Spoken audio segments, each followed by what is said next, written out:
Mackenzie kachiel kod achije mamoko kuom thuolo mar ndalo 30 kochakore tarik 3 dwe mar abich higani.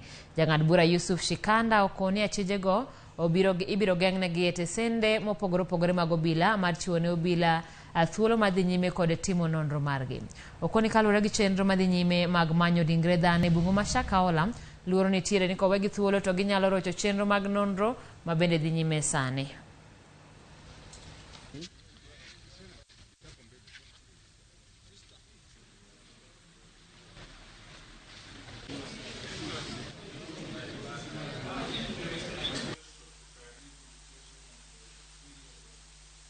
The police are hereby allowed to hold the respondents in detention for a period not exceeding 30 days from the 3rd of May 2023.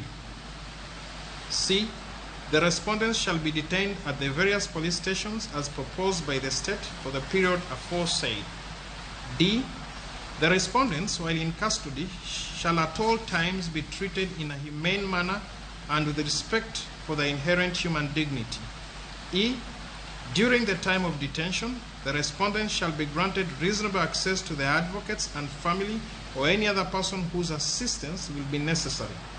The access will include the right to communicate privately with their advocates. F.